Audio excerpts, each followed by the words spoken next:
हाँ, hello student. अभी हम लोग सेल साइकिल में फाइनली अभी हम हमारे टॉपिक नंबर 6 पे आएंगे, दैट इज़ जेनेटिक कोड। तो यहाँ पर अभी हम देखेंगे वापस से कि एक रिवाइज़ करके कि हमने जो पूरा का पूरा सेल साइकिल पे पूरे टॉपिक्स बनाने की कोशिश की है। तो यहाँ पर सबसे पहले सेल अपने जीवन फेज़ में है। जीवन फेज़ में है तो उसका मतलब वो मेटाबॉलिकली एक्टिव है। तो यहाँ पर फाइनली जो हमने देखा कि डीएनए की थ्रेड होगी, क्लियर है। और ये जो डीएनए की थ्रेड है, ठीक है, ये किससे बनी थी? टॉपिक नंबर 1 में हमने बनाया, वो न्यूक्लियोटाइड एंड न्यूक्लियोसाइड से बनी है, ठीक है। न्यूक्लियोसाइड, फिर उसके बाद हमने देखा न्यूक्लियोटाइड तो पॉलीन्यूक्लियोटाइड से बनी थी। फिर उसके बाद हमने इस डीएनए को समझा कि यहाँ पर 2 स्ट्रैंड होगी, जो कि Watson and Crick model of DNA, जो कि टॉपिक नंबर 2 पे देखा। टॉपिक नंबर 3 पे देखा था हमने कि यहाँ पे एक्चुअली जो मेन चीज़ होगी उसको हम लोग क्या बोलेंगे? जीन बोलेंगे। और फिर उसके बाद टॉपिक नंबर 4 में देखा था कि जब वो जीन एक्सप्रेस होगी तो यहाँ पे messenger RNA and ribosomal RNA बनाएगी। और टॉपिक नंबर 5 पे देखा था हमने कि वो ट्रांसफ़र आरएनए किस तरीके से यहाँ पर वर्क करेगी। और फिर अभी सबसे इम्पॉर्टेंट बात ये है कि टॉपिक नंबर 6 पे हम बना रहे कि व्हाट इज़ जेनेटिक कोड। अब this is a very very important, genetic code क्या है। तो डीएनए के अंदर जो सबसे पहले एक इम्पॉर्टेंट जो इन्फॉर्मेशन होगी वो होगी कौन सी फॉर्म में? जो ओरिजिनल इन्फॉर्मेशन होगी वो होगी कोडोजेन के फॉर्म में। कौन से फॉर्म में? कोडोजेन के फॉर्म में। और फिर ये जो है वो आएगी मैसेंजर आरएनए के ऊपर में कोडॉन के फॉर्म में। कौन सी फॉर्म में आएगी? कोडॉन के फॉर्म में। तो यहाँ से हमको बिल्कुल प्रॉपर में समझ में आएगा कि व्हाट इज़ जेनेटिक कोड। अब सबसे इम्पॉर्टेंट ये जेनेटिक कोड क्या होंगे, ठीक है। तो जेनेटिक कोड, सबसे पहले जेनेटिक कोड में जो डीएनए की इंफॉर्मेशन है, जो डीएनए की सीक्रेट इंफॉर्मेशन है, जो कि डीएनए के सेगमेंट जीन के अंदर है, वो जीन का जो न्यूक्लियोटाइड की जो सीक्वेंस है, न्यूक्लियोटाइड की जो सीक्वेंस है वो कहाँ पे आने वाली है? मैसेंजर आरएनए के पास में आने वाली है। मैसेंजर आरएनए के पास में आने वाली है, दैट इज़ न्यूक्लियोटाइड की सीक्वेंस। और ये जो न्यूक्लियोटाइड की सीक्वेंस में जब आप फाइनली देखेंगे 5 प्राइम से 3 प्राइम में, तो ये जो 3 का ग्रुप बनेगा वो एक पर्टिकुलर जेनेटिक कोड बनेगा। 3 का जो ग्रुप बनेगा वो एक पर्टिकुलर क्या बनेगा? जेनेटिक कोड बनेगा। इस जेनेटिक कोड की वजह से होगा क्या? इस जेनेटिक कोड की वजह से एक पर्टिकुलर अमाइनो एसिड को सेलेक्ट किया जाएगा। और ये अमाइनो एसिड को सेलेक्ट करने के बाद दूसरे अमाइनो एसिड को सेलेक्ट किया जाएगा दूसरे कोड से। इसका मतलब हर एक अमाइनो एसिड्स के लिए एक अलग अलग जेनेटिक कोड होगा। और फिर हमारा मेन जो है सेंट्रल डोग्मा से फाइनली हमको प्रोटीन बनाना है। प्रोटीन बनाने की प्रोसेस में सबसे पहले आपको बनाना पड़ेगा पेप्टाइड। पेप्टाइड के लिए आपको सेलेक्ट करने पड़ेंगे 2 अमीनो एसिड। फिर पेप्टाइड से बनेगा डाईपेप्टाइड, डाई से ट्राईपेप्टाइड, ट्राईपेप्टाइड से फिर फाइनली पेप्टोन्स बनाएंगे, पेप्टोन से बनाएंगे पॉलीपेप्टाइड, और फिर पॉलीपेप्टाइड से बनाएंगे हम लोग प्रोटीन। तो इसमें सबसे इम्पॉर्टेंट जो है वो कोड्स लगेंगे, और वो कोड होंगे जेनेटिक कोड। और जो ओरिजिनल इन्फॉर्मेशन है ऑफकोर्सली डीएनए के पास में जो है वो है कोडोजेन के फॉर्म में। फिर ये कोड जो आएंगे मैसेंजर आरएनए के ऊपर में कौन सी फॉर्म में? कोडॉन के फॉर्म में आएंगे, क्लियर है। तो इसी कोड्स को आज हम प्रॉपर तरीके से समझने की कोशिश करेंगे, ठीक है। तो ये जेनेटिक कोड्स आप बनाएंगे कैसे, सबसे इम्पॉर्टेंट है, ठीक है। इस टेबल की मदद से हम समझने की कोशिश करेंगे। तो पहले आपको एक बॉक्स बनाना पड़ेगा, ठीक है। दैट इज़ यहाँ पे फर्स्ट लेटर लिखेंगे UCAG, नेक्स्ट यहाँ पे UCAG, नेक्स्ट यहाँ पे देखो UCAG। तो टोटल हमारे पास में यहाँ पर 4 4 4 4 16 बॉक्स बन जाएंगे। और ये 16 बॉक्स में से एक पर्टिकुलर कोड बनेगा हमारे पास। तो जैसे कि फर्स्ट लेटर आपको क्या लेना है? जैसे कि फर्स्ट लेटर है U, ठीक है। फिर सेकंड लेटर आपको यहाँ पे लेना है U इस बॉक्स के लिए, और फिर यहाँ पे थर्ड लेना है U। तो यहाँ पर आप यहाँ पर फोकस करें तो यहाँ पर U, नेक्स्ट ये U, और यहाँ पे U। तो एक कोड बना U, एक कोड बना U एंड U। तो ये कोड जो है एक अमीनो एसिड को स्पेसिफाई करेगा, वो अमीनो एसिड होगा फिनाइल एलानिन। नेक्स्ट कोड देखना, फर्स्ट लेटर का ये यू, सेकंड का भी ये यू आएगा, सेकंड क्या आएगा सी। तो आप देखो नया कोड बना UUC। UUC भी फिनाइल एलानिन के लिए होता है। UUC भी किसके लिए होगा? Phenylalanine. उसके बाद देखेंगे first letter U, second letter U, उसके बाद A। तो यहाँ देखो UUA, ठीक है, दिस कोड फॉर ल्यूसिन, ठीक है, ये सब अमीनो एसिड है, ठीक है, इनको सेलेक्ट किया जाएगा। सो 20 अमीनो एसिड को सेलेक्ट किया जाएगा। इस 20 अमीनो एसिड रैंडमली कोई भी अमीनो एसिड आ सकता है, और ये 20 अमीनो एसिड बार बार रिपीटिंग यूनिट्स में आएंगे, तो इससे क्या बन जाएगी? पॉलीपेप्टाइड। फिर वो पॉलीपेप्टाइड की 3-4 चेन जब आपस में मिल जाएगी तो उससे हमारे पास क्या बन जाएगा? प्रोटीन बन जाएगा, ठीक है। थर्ड देखो U, उसके बाद U अगेन क्या आएगा? G। तो क्या आएगा? UUG। तो ये भी कोड करता है किसके लिए? ल्यूसिन के लिए कोड करता है, ठीक है। ये भी कोड किसके लिए कर रहा है? ल्यूसिन के लिए कोड कर रहा है। तो ये आपको पहली बॉक्स आपको समझ में आ गई। दूसरी बॉक्स में देखेंगे, ठीक है, सेकंड बॉक्स में जाएंगे। सबसे पहले यहाँ पर क्या होगा? U, फिर उसके बाद क्या होगा?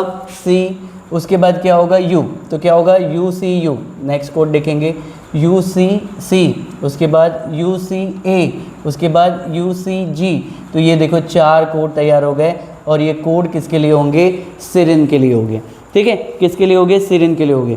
तो हमारे पास में टोटल इस 16 बॉक्स में 64 कोड्स बनेंगे। कितने कोड बनेंगे? 64 कोड बनेंगे।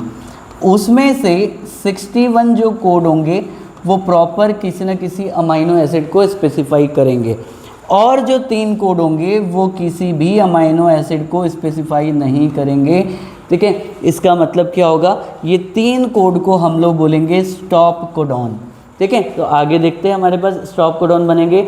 अब यहाँ देखो U, उसके बाद यहाँ A, और उसके बाद U, UAU। ये होता है किसके लिए? अमाइनो एसिड टायरोसिन के लिए।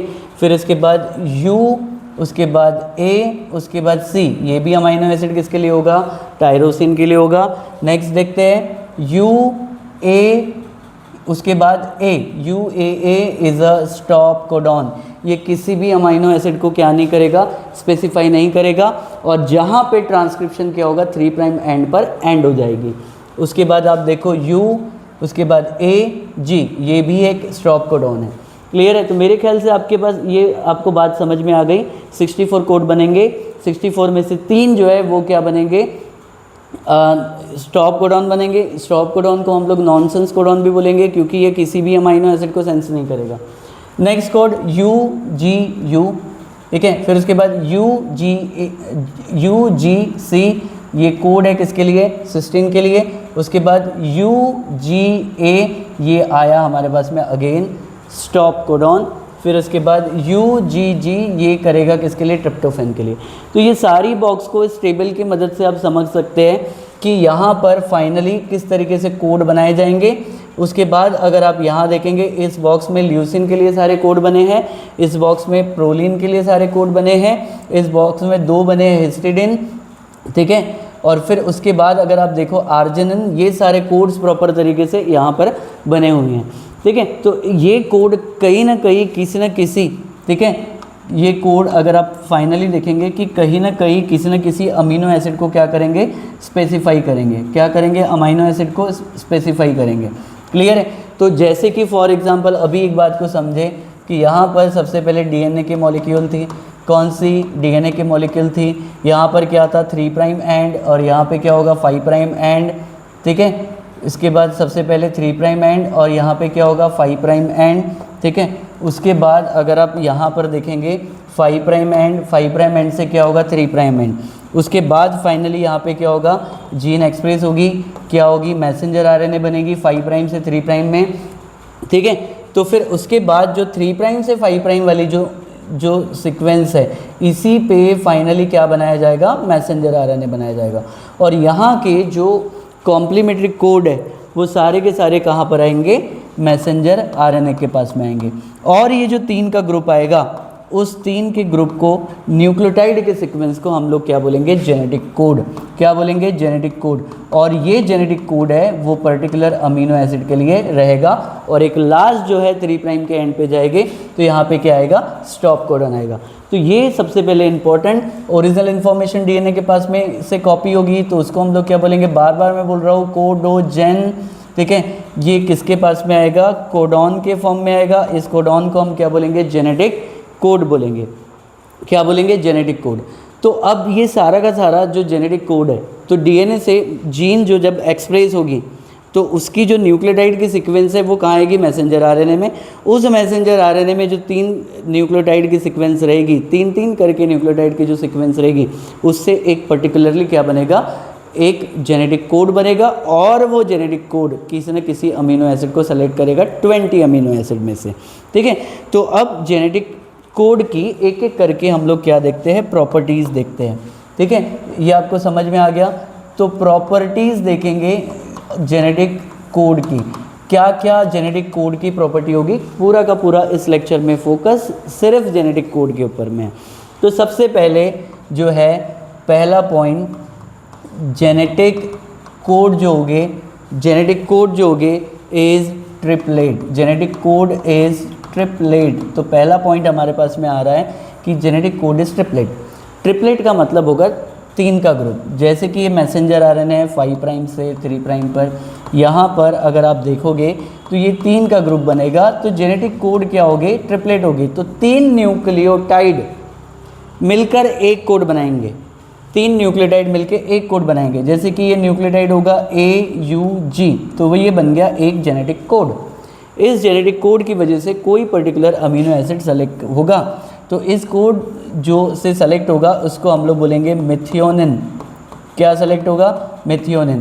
तो वैसे ही दूसरा कोड बनेगा, उसके वजह से कोई और अमीनो एसिड सेलेक्ट होगा। ठीक है, तो ये आप यहाँ पर प्रॉपरली देख सकते हैं कि यहाँ पर जो कोड बन रहा है, तो ये देखो UUU फॉर फिनाइलएलानिन। ठीक है, UUC फिनाइलएलानिन के लिए। ठीक है, और यहाँ पे देखते हैं अब CGU किसके लिए बना, एर्जिनिन के लिए। तो ये 3 न्यूक्लियोटाइड का जो सीक्वेंस है वो स्पेसिफाई कर रहा है एक पर्टिकुलर अमीनो एसिड को। इसलिए जेनेटिक कोड की पहली प्रॉपर्टी होगी कि जेनेटिक कोड ट्रिपलेट होंगे, मतलब 3 का एक ग्रुप। क्लियर है, तो सबसे पहला point genetic code is triplet. और दूसरा पॉइंट होगा सबसे पहले genetic code is non ambitious. Genetic code is non ambitious. ठीक है, तो इसका मतलब एक सिंगल कोड एक पर्टिकुलर एक ही अमीनो एसिड के लिए बना है, सिंगल कोड फॉर एक पर्टिकुलर अमीनो एसिड।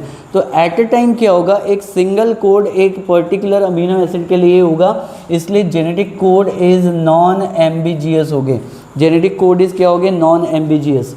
क्लियर है, सिंगल कोड फॉर, इसका मतलब क्या होगा, एक सिंगल कोड एक सिंगल अमीनो एसिड के लिए, पर्टिक्यूलर ठीक है अमीनो एसिड के लिए होगा, इसलिए जेनेटिक कोड क्या होगे, एक नॉन एम्बिजियस होगे।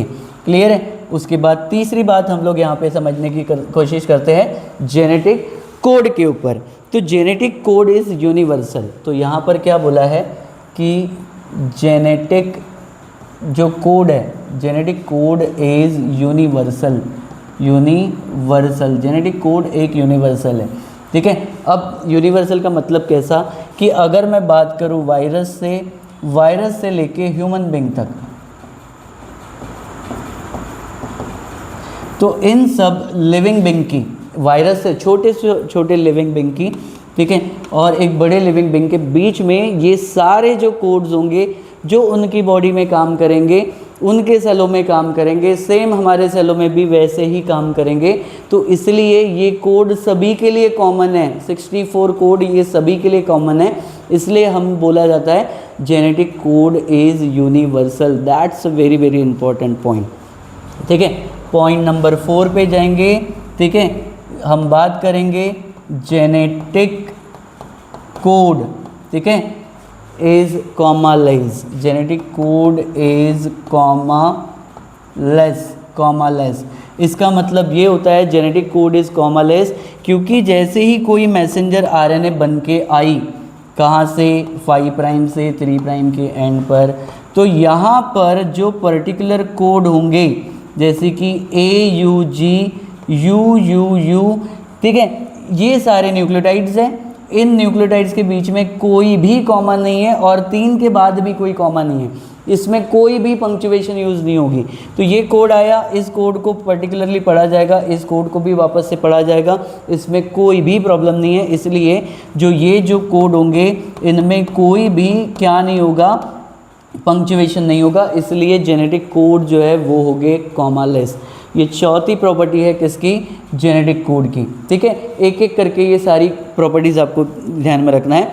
दूसरी बात और एक है, genetic code is non overlapping. Number 5th point कि जो जेनेटिक कोड है, जेनेटिक कोड जो है वो नॉन ओवरलैपिंग हो गए, नॉन ओवरलैपिंग हो गए। Genetic code is non overlapping, इस बात को समझते हैं। देखो ये कोड है, ये दूसरा कोड है, ये अपने कोड के हिसाब से हम अपने अमीनो एसिड को सेलेक्ट करेगा, ये अपने कोड के हिसाब से ये अपने अमीनो एसिड को सेलेक्ट करेगा, ये एक दूसरे को ओवरलैप नहीं करेंगे, ठीक है। और अगर ओवरलैप कर दिया तो बहुत बड़ा जेनेटिक चेंज आएगा, लेकिन जेनेटिक कोड नॉन ओवरलैपिंग होते हैं। ये बड़ी इंपॉर्टेंट पॉइंट है, genetic code is non overlapping. इस पॉइंट में हमको समझ में आता है कि जेनेटिक कोड जो है वो नॉन ओवरलैपिंग है। अब उसके बाद हम लोग बात करेंगे नंबर 6 पॉइंट पे, इनिशिएशन कोडॉन क्या होगा। इनिशिएशन कोडॉन क्या होगा, सबसे इंपॉर्टेंट है, इनिशिएशन कोडॉन क्या होगा। क्लियर है। इनिशिएशन कोडॉन को आप क्या बोल सकते हो कि स्टार्ट कोडॉन क्या होगा, स्टार्ट कोडॉन क्या होगा। तो जैसे ये मैसेंजर आरएनए 5 प्राइम की एंड है, यहाँ पर है 3 प्राइम की एंड, ये एक मैसेंजर आरएनए है, ठीक है, जेनेटिक इन्फॉर्मेशन लेकर जा रही है। यहाँ पर एक 3 का ग्रुप बनेगा जो कि सबसे पहले जो ट्रांसलेशन की प्रोसेस को इनिशिएट करेगा, तो उसमें इनिशिएशन कोड क्या हो सकता है। तो इनिशिएशन कोड हमेशा जो होगा AUG होगा, AUG। AUG code is always for methionine, MET methionine. AUG is a start codon, किसके लिए होगा, मेथियोनिन। अगर मेथियोनिन नहीं रहा तो इसके बाद AUG नहीं रहा तो इसके अगेंस्ट में एक और कोड हो सकता है, उस कोड को हम लोग बोलेंगे GUC। ये कोड हो सकता है जिसको हम लोग क्या बोलेंगे, GUC।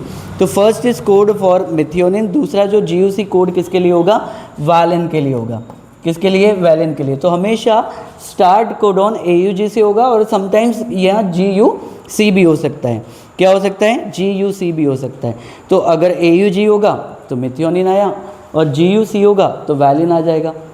क्लियर है। तो हमेशा ऑलवेज 5 प्राइम की एंड पे पहली कोड क्या होगी, दैट इज स्टार्ट कोडॉन, हमारे पास AUG या GUC होगी। अब उसके बाद यहाँ पर नंबर, ठीक है, जो पॉइंट्स हम लोग देखेंगे यहाँ पर कि finally initiation codon. Number 7 point पे हम लोग बात करेंगे, that is stop codon, stop codon. और स्टॉप कोडॉन को हम लोग नॉनसेंस कोडॉन भी बोलेंगे, ठीक है। तो ऑफकोर्सली ये 5 प्राइम की एंड है और एंड होगी कहाँ पे, 3 प्राइम की एंड। ये है मैसेंजर RNA। यहाँ पर अगर आप देख रहे हो कि स्टार्ट कोडॉन है, उसके बाद और भी कोड है। क्लियर है। ऐसे करते करते फाइनली जब 3 प्राइम के एंड पर पहुँचेंगे तो यहाँ पर स्टॉप कोडॉन आएंगे। 3 स्टॉप कोडॉन के बारे में मैंने आपको अभी थोड़ी देर पहले बता दिया है, दैट इज़ UAA। क्या हो सकता है, UAA, ठीक है।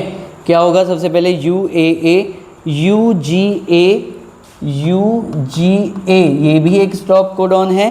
फिर उसके बाद UAG, उसके बाद UAG, ये 3 में से कोई भी एक स्टॉप कोडॉन होगा। इसका मतलब अगर यहाँ पे अमाइनो एसिड को सेलेक्ट करके पॉलीपेप्टाइड बनाया जा रहा है तो एंड पर आते आते एक ऐसे कोड आएंगे जो किसी भी अमीनो एसिड को स्पेसिफाई नहीं करते, और अगर ये किसी भी अमीनो एसिड को स्पेसिफाई नहीं करेंगे तो उसका मतलब वहाँ पे प्रोटीन बनाने का, पॉलीपेप्टाइड बनाने का जो प्रोसेस है वो स्टॉप हो जाएगा। मतलब ट्रांसलेशन प्रोसेस वहाँ पे क्या हो जाएगा, स्टॉप हो जाएगा। क्लियर है। तो दैट इज़ स्टॉप कोडॉन। फिर उसके बाद एक 8 पॉइंट है जो कि इम्पॉर्टेंट पॉइंट है, जो जेनेटिक कोड की प्रॉपर्टी रखता है, दैट इज़ डीजेनरेसी।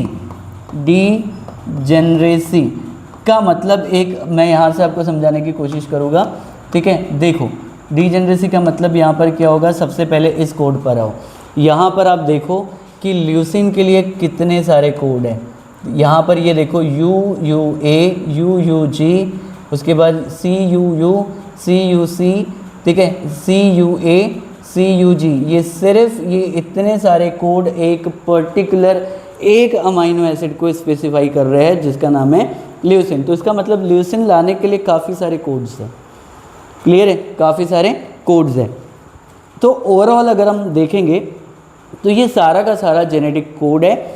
और अब हम लोग जो बात करने की कोशिश कर रहे हैं सेल साइकिल की, तो यहाँ पर अभी आपने देखा कि प्रॉपर वे से क्या क्या चीज़ हम लोग करने की कोशिश कर रहे हैं, ठीक है। यहाँ पर जैसे कि मैंने आपको बताया कि इस टॉपिक नंबर 6 में हमने ये कवर किया कि हम सेल के जीवन फेज़ में हैं। जीवन फेज़ का मतलब सेल मेटाबॉलिकली एक्टिव है। मेटाबॉलिकली एक्टिव का मतलब यहाँ पर उसके पास डीएनए है। डीएनए के पास फाइनली हम देखेंगे कि एक पर्टिकुलर जीन है। उस जीन को क्या करना है, हमको एक्सप्रेस करना है। एक्सप्रेस करने के बाद यहाँ से हमको सेल के बाहर जाके प्रोटीन बनानी है राइबोसोम में। तो इसका मतलब ये वर्किंग ऑफ सेल है। तो उस चीज़ को सेल की वर्किंग बोले तो मेटाबॉलिज्म बोले तो डिफाइनिंग फीचर का मतलब क्या होगा कि ये सेल के कंटेंट कैसे कैसे बनेंगे। मेन इसके अंदर डीएनए है, तो ये है क्या, ये सब हम एक्सप्लेन कर चुके हैं। ये पॉलीन्यूक्लियोटाइड है। उसके बाद ये Watson and Crick model of DNA से हमने इसको एक्सप्रेस किया। फिर जब ये जीन इसमें से एक्सप्रेस होगी तो कैसे मैसेंजर आरएनए आएंगी। फिर ये मैसेंजर आरएनए के बाद और भी टाइप्स ऑफ आरएनए कैसे आएंगे।